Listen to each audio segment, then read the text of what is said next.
What series of 2020? This program is a paid program and does not necessarily reflect the opinions, values, and policies of Radyo Natin. Radyo Natin shall not be held liable for any views or opinions expressed during this program. Ipananpagkakag iyong ilakas, Jesus muling darating. Mga manlalakbay kayo'y magalang, Jesus muling darating. Ito ang tinig ng pag-asa, isang palatuntunang masayang nagsasabi, si Kristo'y muling darating. Tiyak na darating at malapit nang dumating. Kaya kaibigan, umadakang siya'y salubungin. Siya'y darating, siya'y darating, Jesus muling darating.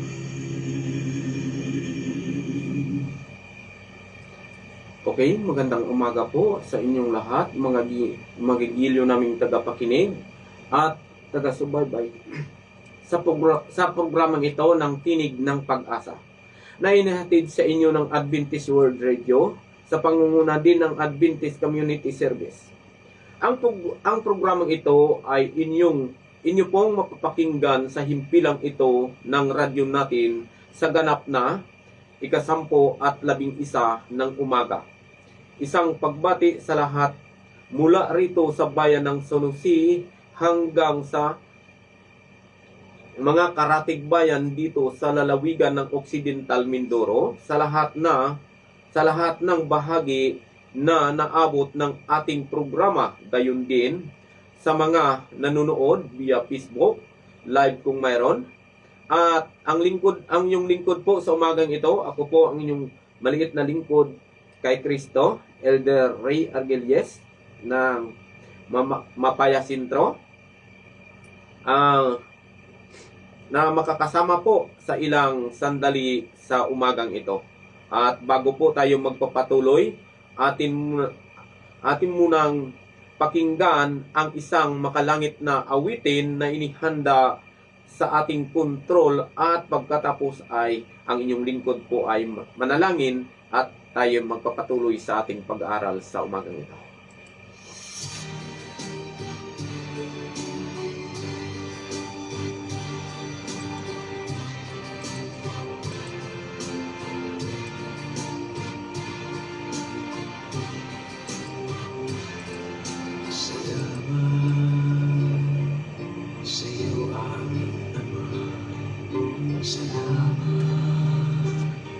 Sa iyong mga likha, salamat sa liwanag ng araw at buwan.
tayo po'y sanggaling manalangin. O Panginoon, Amang Banal na ang tahanan sa langit ng mga langit, sa oras po ito, narito po ang iyong lingkod. Nagagalak upang purihin ka, luwalhatiin sa espiritu at katotohanan. Na kung saan, O Ama, sa kabila ng mga suliranin sa kalusugan, maging sa buhay, patuloy mo pong ginabayan at inalayan ang iyong mga lingkod, lalo na po ang iyong mga mensahero sa sanlibutan ito, upang sa pamamagitan ng patnubay na iyong Santong Espiritu, patuloy magliliwanag sa pamagitan ng iyong salita. Ama, sa umagang ito, narito po ang iyong anak sa himpilang ito. Nawa pagpatuloy, pagpalain din ang himpilang ito, na sa gayoy marami pang mga kaluluwa na maabot ng iyong salita, at sa bawat kaluluwang nakikinig, madama po nila ang presensya ng iyong pag-ibig na sa kabila ng masalimut at magulong mundo nito ay magkakaroon ng kapayapaan ang bawat isa. At ang lahat na ito, aking hinihiling sa iyo, O Ama, alang-alang sa pag-ibig ng sinisinta mong anak na aming Panginoong Hesus na tagapagligtas. Amen.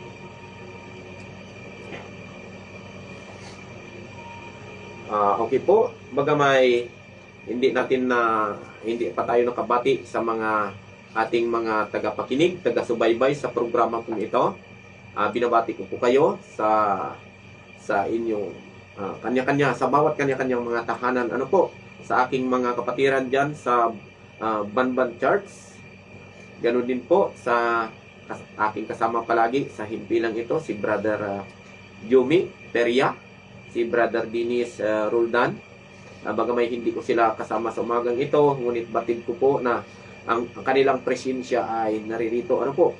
At ganoon din po ang inyong lingkod ay nagpapamanhin po sapagkat ang aking busis ay hindi normal. Ano po? Sapagkat ay dala po siguro sa panahon. No?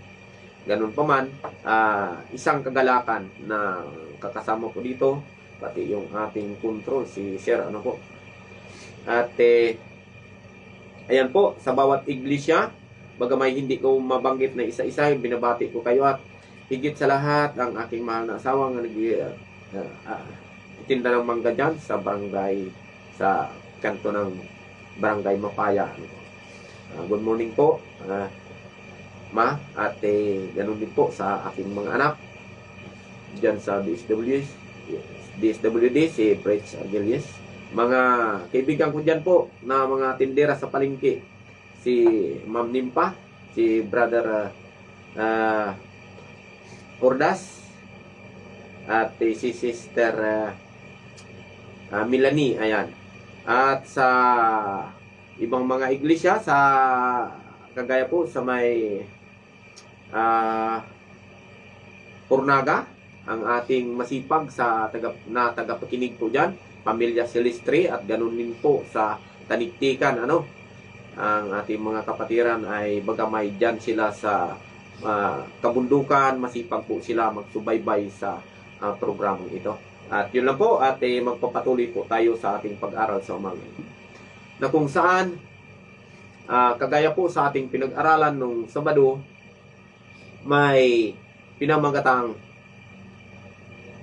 paninindigan sa lahat ng kalooban ng Panginoon. At ang sabi nga sa ating talatang sa uluhin, sa lahat ng mga bagay ay magpapasalamat kayo sapagkat ito ang kalooban ng Diyos kay Kristo Jesus para sa atin. Matatagpuan po natin sa 1 Tesalonica 5:18. Kung ating titingnan po ang ating pinapag-aralan sa umagang ito, na kung saan sa panahon na kung saan kontrolado ng imperyo ng Roma ang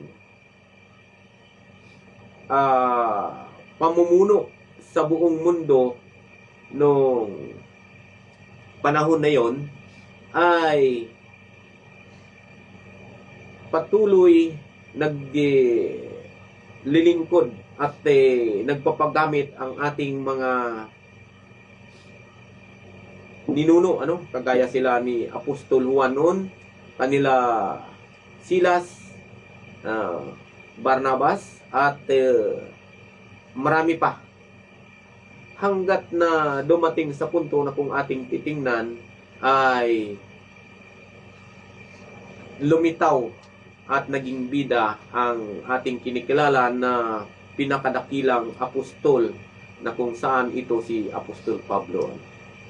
Na sa lahat nga nakakilala kay Apostol Pablo, siya yung isang hunter ng Imperyong Romano na ang bawat mananampalataya nga against sa kanilang reliyon ay kanyang dinadakip kasama ang kanyang 2,000 bodyguard upang ikulong ang hindi aayon sa kanilang reliyon, at ang iba ay pinarurusahan hanggat ang iba ay pinapatay. Ganun po kalupit ang naging kalagayan nung panahon po na yun. Hanggat dumating sa punto na kung saan busy naman si Apostol Juan sa pagbabautismo sa mga sumasampalataya din sa ating Panginoon. Dumating sa punto na kung saan itong si Apostol Pablo ay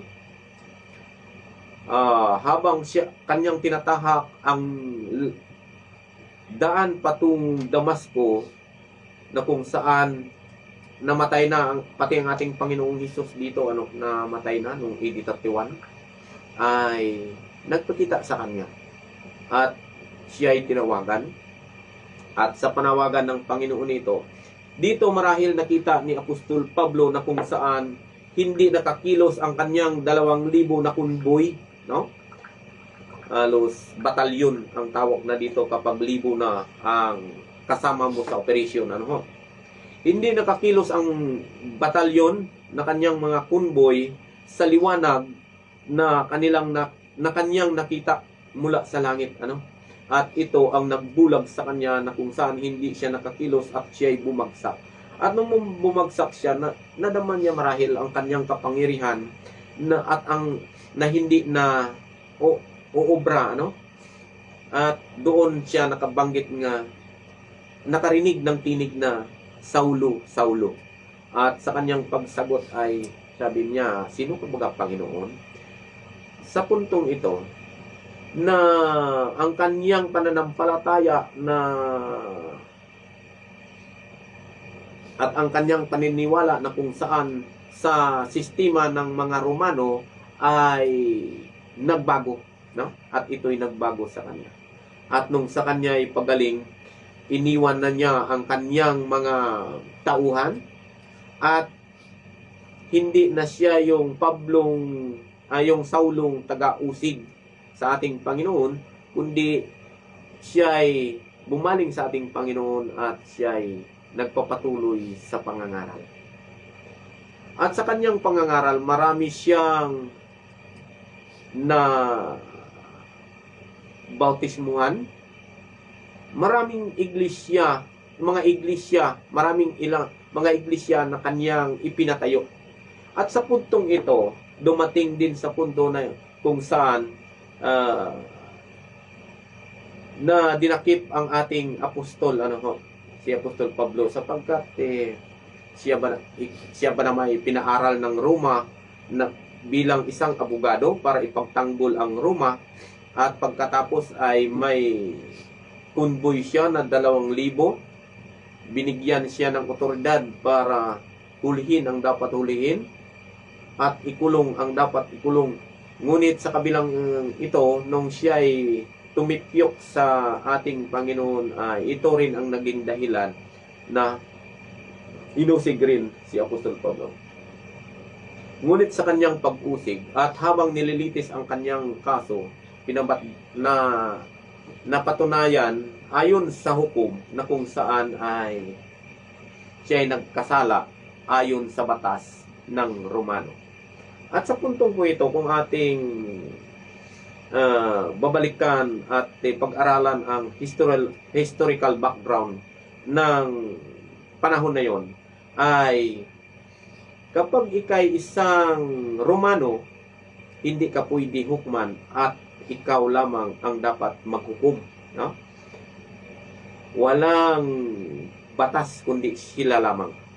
At sa puntong ito, bagamay siya ay lumaki sa sistema ng pagkaromano, ay hindi na ito naging o hindi na siya na pagtanggol ng kanyang kinalakihan, sapagkat iba ng doktrina ang kanyang dinadala. At dito siya nakulong. Ngunit sa kabila ng kanyang pagkakulong, ay patuloy po niyang nilalakasan ang kanyang loob, at kahit nasa kulungan siya, nagpapatuloy siya sa paglilingkod ng ating Panginoon hanggat na may tatag ang mga iglesia. Nadagdagan pa ang kanyang membro. Marit sa panahon na yon, habang nakakulong siya, sila ni Erapras na ito, sila ni Lucas, sila ni Dimas, ay patuloy niya binibigyan ng sulat para ipadala sa mga kapatiran sa labas, no?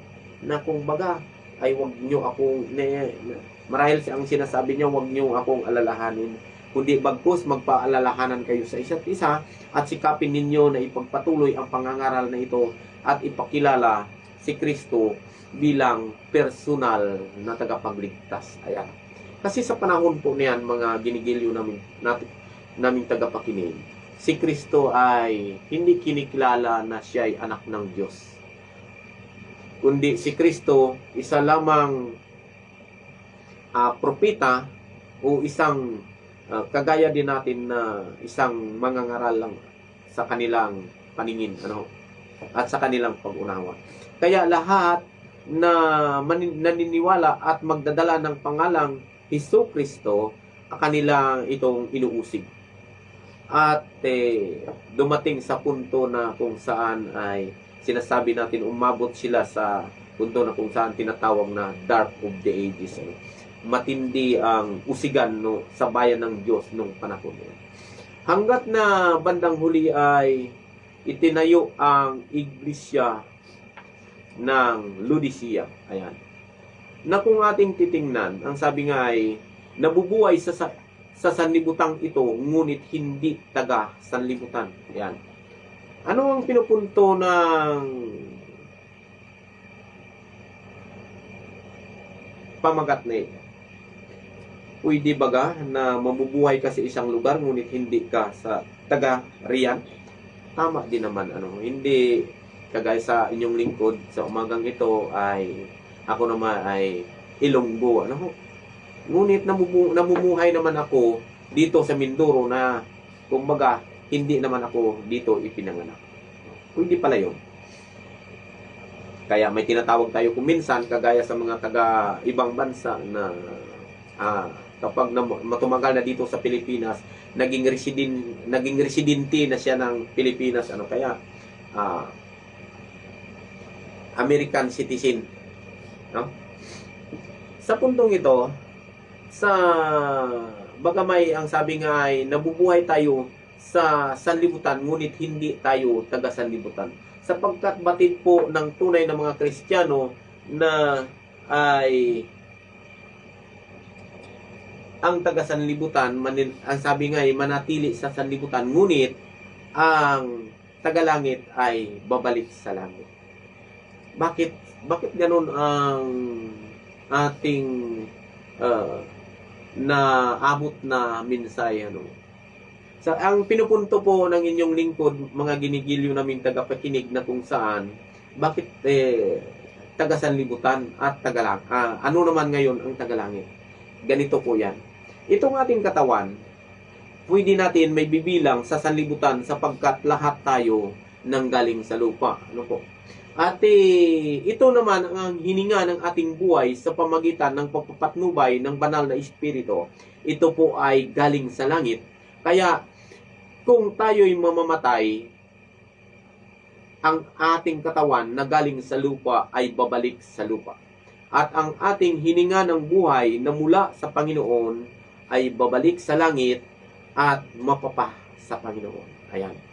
Ngunit dahil sa pag-ibig ng Diyos, bagamay ay tayo nang hinubog sa lupa, hiningahan ang butas ng ating ilong ayon sa Job, at nagkakaroon tayo ng buhay. Kaya ang tawag sa atin ay katawang may buhay. Ayan. Ngayon, hinihimok tayo ng Panginoon habang tayo'y nabubuhay sa araw-araw na ibabalansi ang ating katawan at ang espiritu na ito ay maging pantay. Ang sabi nga kasi ay titimbangin tayo. Ano po? Sa pamagitan ng timbangan ay kailangan maging balansi ang katawan sa espiritu at sa gayoy ay mapapa sa Panginoon tayo. Ngunit kung maitaas ng isang mananampalataya o isang Kristiyano ang kanyang sarili o ang kanyang katawan, ibig sabihin para bagang nag-outbalance ang kanyang timbangan at sa halip na maging balansi o kung maaari maging mataas pa ang espiritu sapagkat ito ay mula sa Diyos, kung minsan nalalapastangan ng ating sarili ang sistema ng Panginoon, kung kaya namibighati ang ating espiritu. Ano po? At kapag tumaas na ang sarili, ibig sabihin, alam naman natin na ang sarili ay lupa, galing sa lupa, at hindi maaari na magtaas, na mas mataas ang ating sarili kaysa ating espiritual na pamantayan. Ayan. Kaya, ang sabi nga, ang lahat ng mga nakasalanan may kapatawaran. Ngunit ang kasalanan sa pamimighati ng banal na espiritu, walang kapatawaran. Nakakalungkot yan, ano po? Sapagkat dapat maintindihan ng isang Kristiyano o isang mananampalataya ng ating katawan ay buhat sa alabok ng lupa at hindi pwede na itaas natin ang ating sarili at kumbaga, parang kung sa timbangan ay mas mataas ang sistema ng ating sarili kaysa sistema ng makalangit o sa sistema ng espiritu. Ayan. Kaya, yun ang sinasabi natin na nabubuhay sa sanlibutan, ngunit hindi taga sanlibutan. Ayan.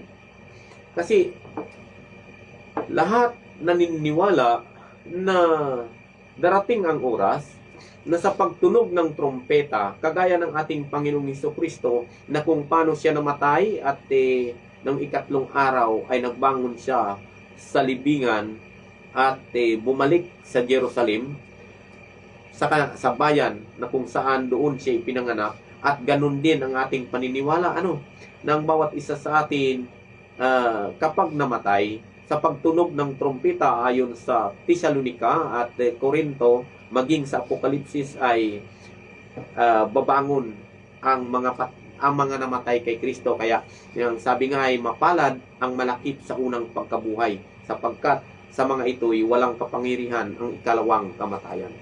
Sa madaling sabi, kung may unang kamatayan, may ikalawang kamatayan po pala. At kung may unang pagkabuhay, may ikalawang pagkabuhay din naman. Sisikapin lamang natin bilang mga mananampalataya ng ating katawang lupa ay hindi maging mataas kaysa sistema ng katawang makalangit. Sapagkat ang sabi nga sa Korinto, sa isang sandali, sa isang kisap mata, sa huling tunog ng trompeta ay babangon tayo at babaguhin, no? Itong katawan natin may kasiraan, ika nga, babaguhin, papalitan ng katawang walang kasiraan, at ito aangat sa mga alapap upang salubungin ang ating Panginoon sa hangin. Ano po? Sa madaling sabi, hindi babalik si Kristo sa lupang ito, yung ating Panginoon, yung ating tagapagligtas, para kukunin tayo, uhukman pa dito sa lupa. Ano po? Batid naman po natin na ang bawat tao haharap sa hukuman ng Panginoon. Ano? Ngunit, ang sabi nga dito ay hukuman na hindi dito sa lupa, sapagkat ang hukuman po dito sa lupa ay hindi natin masabi na ganun ka-perpekto. Ngunit ang hukuman sa langit ay naging perpekto upang hukman ang bawat isa. Sa katunayan ay nung pumasok ang ating Panginoon sa langit, ang ating Panginoong Hesus, noong 1844 ay nagsisimula na sa paghukom doon sa langit, no? At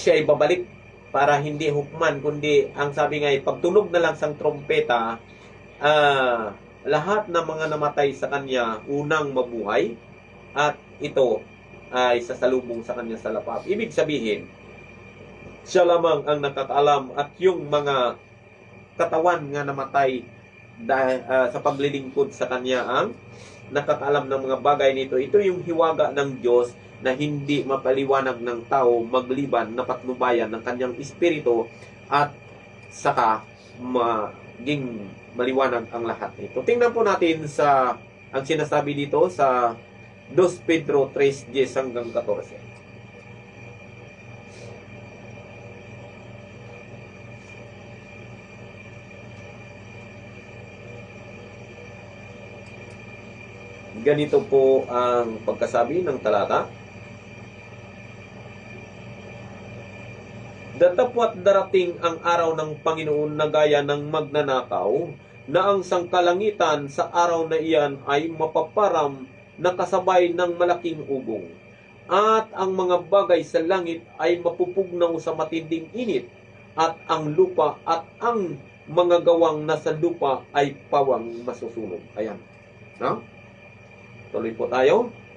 Na ating hinihintay at pinaka-nanasa ang pagdating ng kaarawan ng Diyos, na dahil dito'y ang sangkalangitan na nagniningas ay mapupugnaw at ang mga bagay sa langit ay matutunaw sa matinding init. Ayan, no? Ngayon, dito sa nabanggit po sa talatang 12 na kung saan ang sabi nga ay ang sangkalangitan, ang mga bagay sa sangkalangitan ay matutunaw sa matinding init. Marahil siguro iniisip ng iba nating tagapakinig na ay di saan pa pala tayo magpunta niyan, Elder Ray.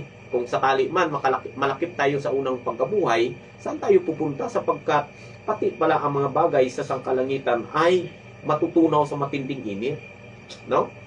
Mga ginigilyo namin tagapakinig, alalahanin po natin ang sinasabi ng banal na kasulatan na kung may unang langit, may ikalawang langit, at may ikatlong langit.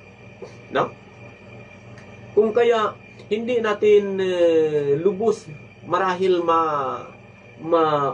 intindihan, kumbaga maabot ng ating pag-isip na kung saan may tatlong persona rin ang Diyos, no? Diyos Ama, Diyos Anak, at Diyos na Espiritu Santo. Sa kasalukuyan ngayon, kasama po natin dito sa lupa ang Diyos na Espiritu Santo. Ibig sabihin, ito yung unang division ng sistema ng kadyusan. At ang ikalawang level ng sangkalangitan ay marahil ito yung ikalawang langit, no? Na kung saan si Satanas ay nakakaabot pa roon at nagsusumbong araw-gabi sa ating Panginoon ayon sa Hub, no? At ang ikatlong langit na kung saan yung Sion, na kung saan dito nakatira ang matanda sa araw, ang sabi nga sa Daniel na kung saan ang matanda sa araw ay ito yung Ama na hindi maabot ng basta-basta na lang na mga nilalang, kundi ang mga nilalang na naroon ay sila'y mga selected lamang at sila'y special sa ating Panginoon at siya ang kasama ng ating Ama sa araw at gabi, no?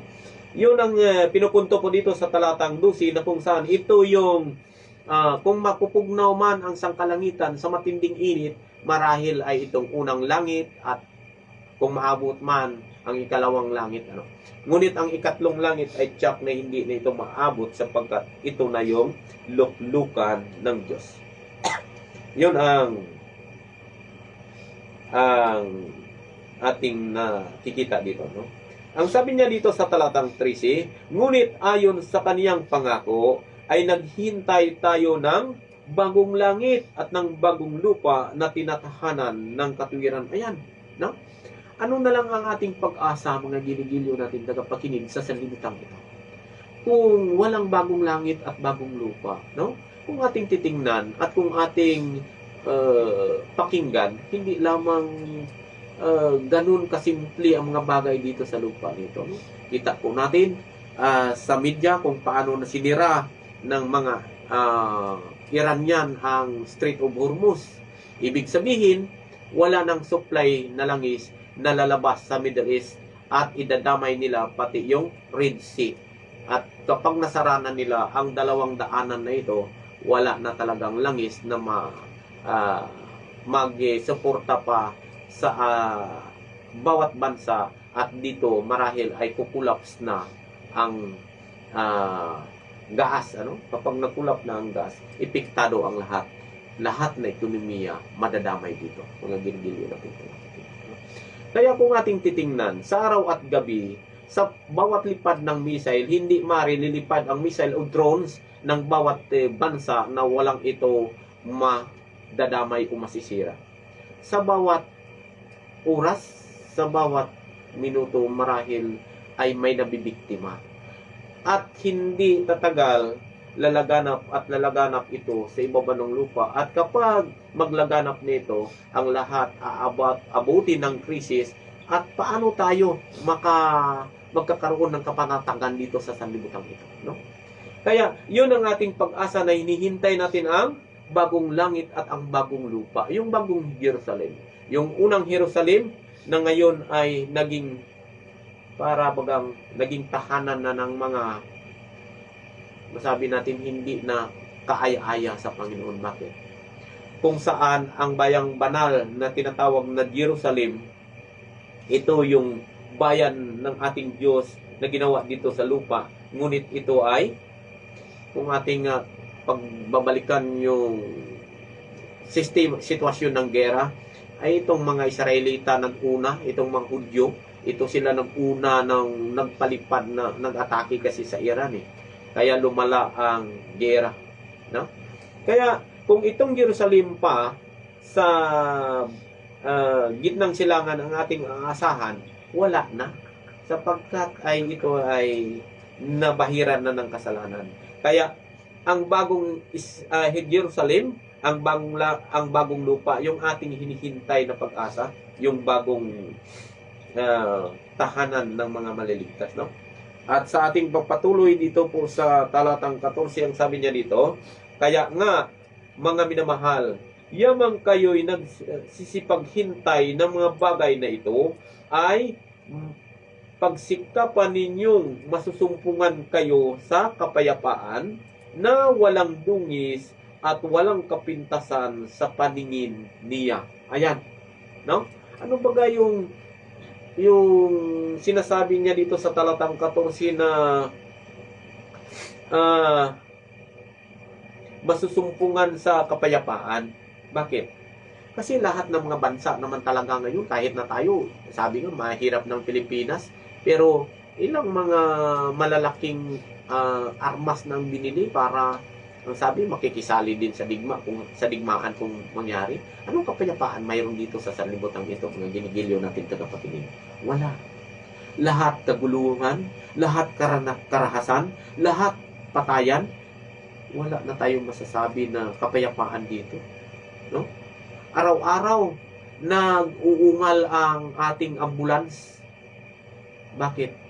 Araw-araw may kaguluhan, araw-araw may nadisgrasya, at sabihin na natin araw-araw may namamatay. Anong kapayapaan mayroon dito?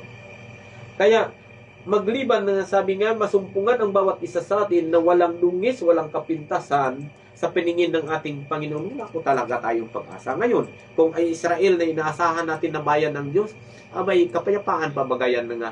O minsan, pag bumumba sila sa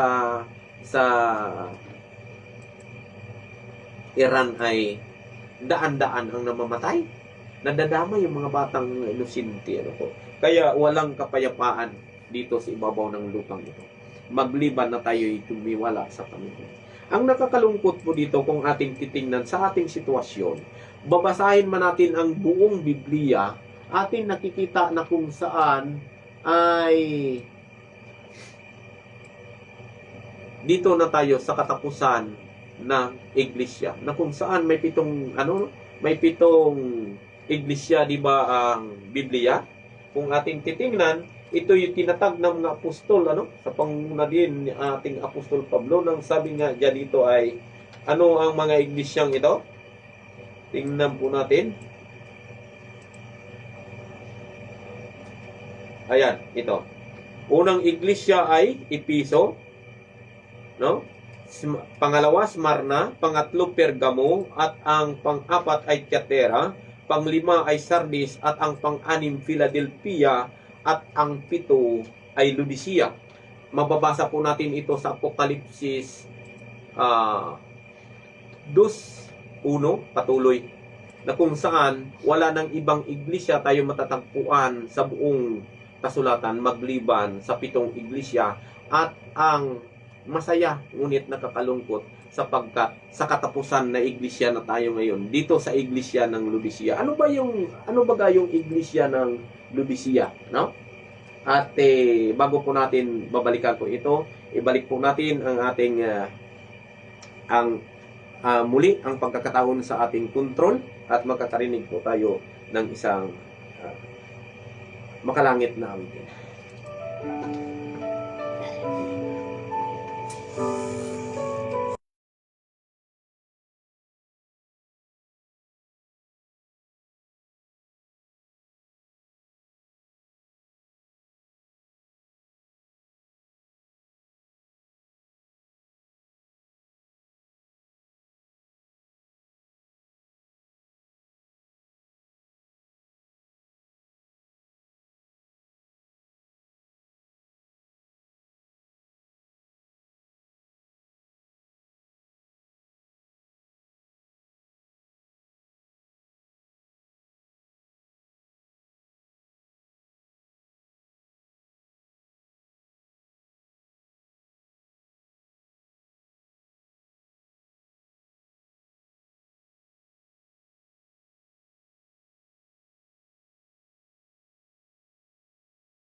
Okay?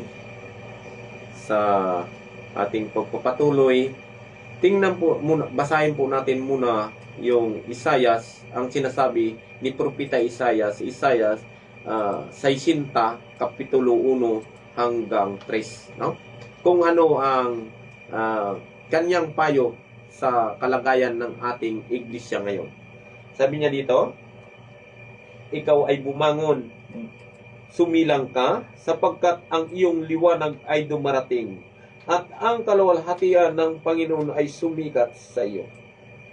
sa talatang 2, sapagkat narito tatakpan ng kadiliman ang lupa. Ayan, no?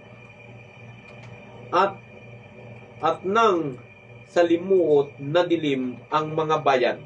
Ngunit ang Panginoon ay sisikat sa iyo at ang kaniyang kalwalhatian ay makikita sa iyo. Ano daw?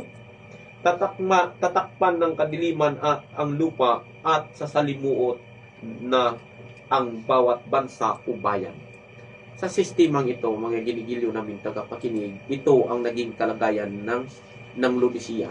Kaya tinatawagan tayo ng Panginoon na dapat tayo ay sumilang o sumikat na o lumiwanag na tayo bilang mga Kristiyano, sapagkat sabi nga itong sanlibutan wala ng kaliwanagan, wala ng kapayapaan, kundi puro sigalot na at karahasan at kaguluhan. No?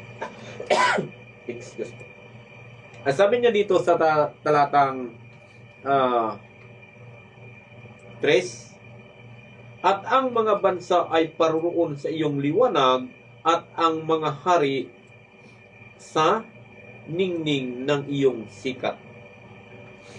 Kasi tingnan po natin, nagasabwatan na ang lahat ng mga bansa. Ibig sabihin, nagkakampi-kampihan na at talagang lalala na ang sitwasyon. No?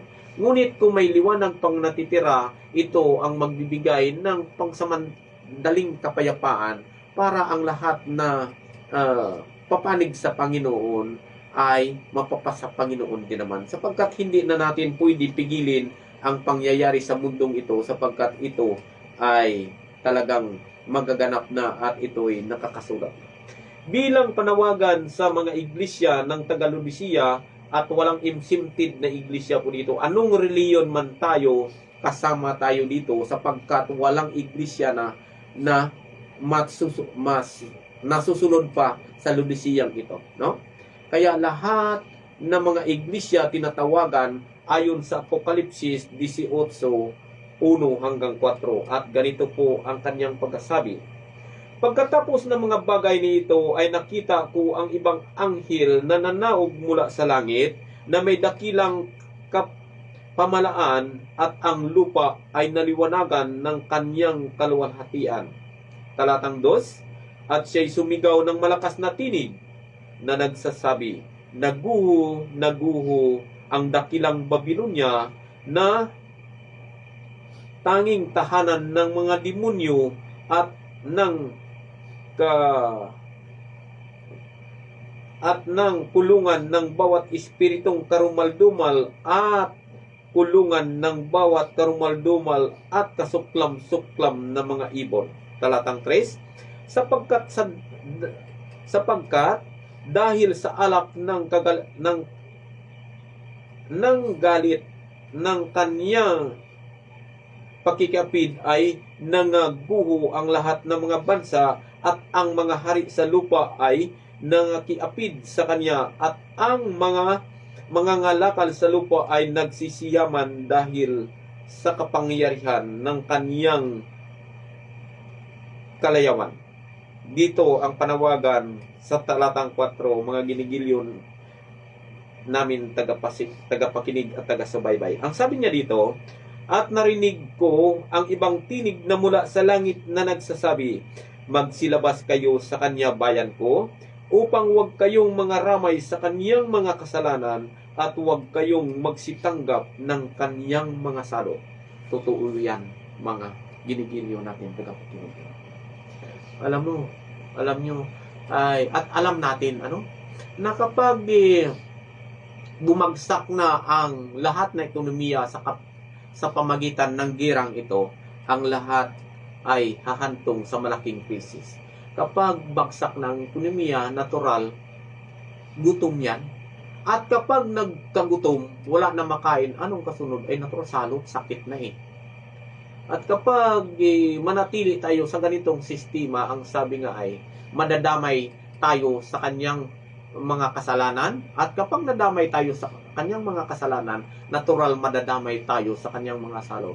Pero kung ating papansinin dito sa talatang sa talatang 3, na kung saan bakit ano ang nangyari sa mundo natin? Ang sabi nga ay, pinainom niya ng alak ng kagalitan ang lahat ng mga bansa. Itong alak. Kasi kapag magdeklaraman ang ating mga pamunuan, no? Pasintabi naman po. Pero ito talaga ang sinasabi. Kapag nagdeklara ang mga pamunuan, mga matataas na mga supreme leader sa bawat bansa, ay kung ating pakinggan ay puro naman maganda, panupala, no? At puro naman ay ang hangad ay maging matagumpay. Pero ito pala ay isang kalasingan. Nagsasalita sila ng mga bagay na ayon lamang sa ikabubuti ng sarili nilang kapakanan. Hindi nila nakikita na libo-libo ang namamatay, milyon-milyon ang nadadamay. At darating ang oras, babagsak ang ating ekonomiya at hahantong tayo sa malaking krisis na kung saan kapag wala na tayo makain, ay tayo ay magkakasakit at tayo ay mamamatay, no? Kaya ang sabi nga ay, magsilabas tayo sa Kanya upang hindi tayo mangaramay sa Kanyang mga kasalanan at tatanggap siya at hindi tayo tatanggap ng Kanyang mga salot, ano? Sa puntong ito, kung ating titingnan, alalahanin sana natin na ang bawat isa sa atin nakatanggap ng unang ulan. Tama po yan. Sapagkat ang unang ulan na kung saan nakilala natin si Kristo, ito yung unang ulan na dapat magpapalago ng ating pananampalataya. At habang pinapalago natin ang ating pananampalataya sa paglilingkod sa ating Panginoon, tatanggap tayo ng ikalawang ulan na kung saan ito magpapahinog sa atin hanggang sa tayo'y maani. Kung ating hintulad sa mga pananim ngayon, ano ho? Kaya ka nakakatanim ng second crop sapagkat ay nakatanggap ng unang patubig. At kapag hindi na ito malalayan ng ikalawang patubig, ay ito'y hindi mapakinabangan sapagkat ito po ay matutuyo na lamang at lalalamunin ng init at ito'y masusunog na. No? Kaya hindi lamang basta nakatanggap na pala tayo ng unang ulan na kung saan sa pamagitan ng pagbautismo, pagtanggap, pagkilala sa ating Panginoong Hesus bilang personal na tagapagligtas, kundi kailangan po natin magpapatuloy mga ginigilyo natin tagapakinig upang sa gayoy lalago ang ating pananampalataya hanggat sa masumpungan po tayong hinog, no? Kapag nahinog na tayo, hindi na natin masyado isipin pa ang sistema ng sanlibutan, kundi yun sinasabi natin kanina na mahahatak na ang ating sarili ng espiritual na pamumuhay. At kapag masumpungan tayo sa makalangit na pamumuhay, tiyak na ito ang babalikan ng ating Panginoon, buhay man o patay. Ano po? Sapagkat ang sabi nga ay, mamatay man tayo, ngunit kapag nasumpungan tayo sa ating Panginoon, mapalad tayo sapagkat malakip tayo sa unang pagkabuhay. Ano? Ang sabi nga po dito sa sulat ni Ellen White ay ganito po ang sabi niya dito. Dito po tayo sa dalawang panig ng sistema ng tunggalian. Ano ho? Ang sabi niyo, sa dalawang panig sa dakilang tunggalian at malibang kusa nating piliin si Kristo, tayo ay nasa panig ni Satanas. Ayon sa Lucas 11:23. Kahit na mahirap ito tanggapin sa ating damdamin, wala namang obligasyon ang Diyos na siguraduhin hindi tayo masaktan ng kanyang mga katotohanan. Ano ang ipinapahiwatig ng katotohanan ito tungkol sa mahalagang pagsuko ng iyong kalooban kay Kristo? Ito ay nababasa natin sa Apokalipsis 14:14 hanggang 16. Ano po? Tingnan po natin ang sinasabi ng talata. Apokalipsis 14:14 hanggang 16. Ang sabi niya dito, at nakita ko at narito ang isang alapaap na maputi, at nakita ko na nakaupo sa alapaap ang isang katulad ng anak ng tao, na sa kaniyang ulo ay may isang putong na ginto, at sa kaniyang kamay ay may isang panggapas na matalas. 15. At lumabas ang ibang anghel sa templo na sumisigaw ng malakas na tinig doon sa nakaupo sa alapaap, ihulog mo ang iyong panggapas at gumapas ka, sapagkat dumating ang oras ng panggapas, sapagkat ang aanihin sa lupa ay hinog na. Ayan. Ibig sabihin, ito yung pinupunto po natin ng resulta ng unang ulan at ng huling ulan. No? Ang sabi sa 16, at inihagis ng nakaupo sa alapaap ang kaniyang panggapas sa lupa, at ang lupa ay nagapasan. Mga ginigilyo natin, tagapakinig, nakakalungkot man, ngunit ito'y masaya. Bakit? Kapag nasumpungan tayo sa panig ng ating Panginoon, gagapasin tayo, ngunit sa langit tayo pupunta. No? Ngunit kapag nasumpungan tayo sa panig ng sistema ng sanlibutan o sa panig ng kaaway, gagapasin tayo at sa impyerno naman tayo pupunta. Wala po tayong pagpipilian pang iba dito sa ibabaw ng lupa. Dito sa tunggaliang ito, dalawa lang ang pupunta ng tao, either sa panig ng tupa o either sa panig ng kambing. Kaya nawa sa mga oras na ito, nawa sa ating pagpili, nawa masumpungan tayo sa panig ng tupa, at kung magkagayoy, ito ang mga kordero na kung saan ang kanilang pastol walang iba kundi siyang ating Panginoon. Ayan. At maganda pa marami pa sana tayong matatagpuan na mga mapakinggan na mga magagandang mensahe sa umagang ito, ngunit dangan lamang ay limitado ang ating oras. Sa punto pong ito, sa pagtatapos po ng ating oras ay akin na pong tatapusin pansamantala ang ating pag-aral. Ako po ay magpapaalam na hanggang sa muli nating pagsasama-sama sa ating programa Tinig ng Pag-asa. Ayan. At tayo po'y manalangin.